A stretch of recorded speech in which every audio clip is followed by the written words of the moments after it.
Hi guys, welcome to another episode of Magic Treehouse number 30, Hurricane Heroes in Texas by Mary Pope Osbourne.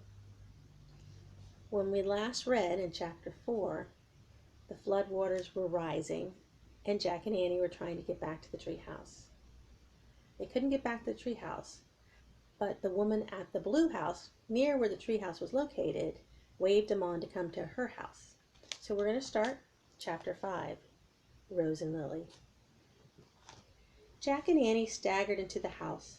They were both shaking. Their shoes and stockings were gone. Their wet clothes were torn. "You poor children," cried the woman.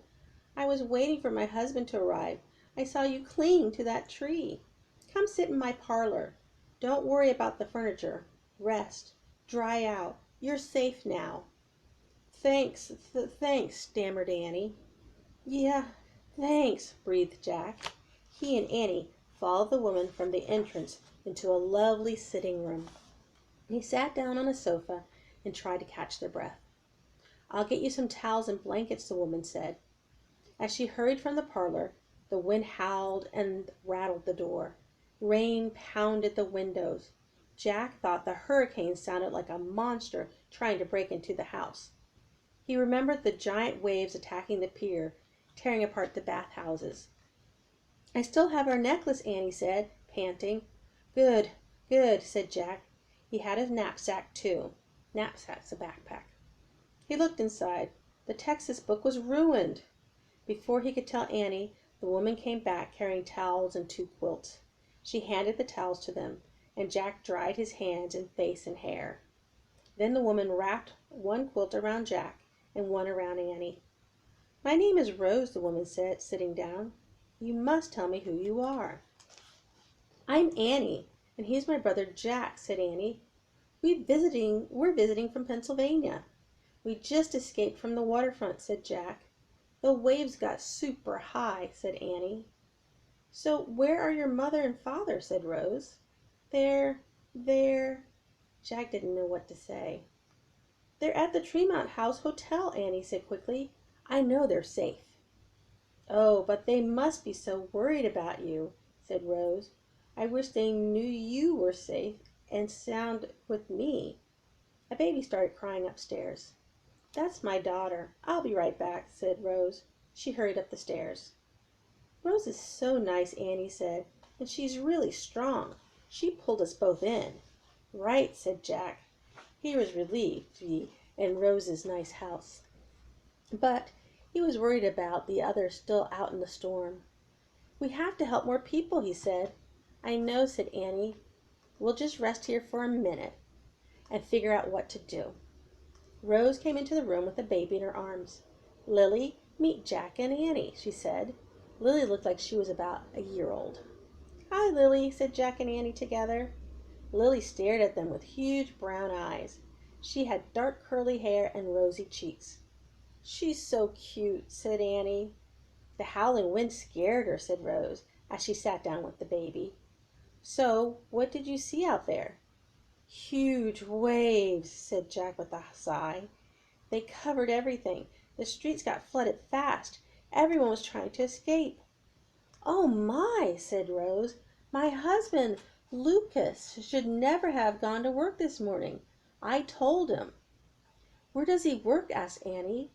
"At a music store that's just off the boardwalk," said Rose. "I've been expecting him to arrive home any minute." So there's Rose and Lily and Jack and Annie.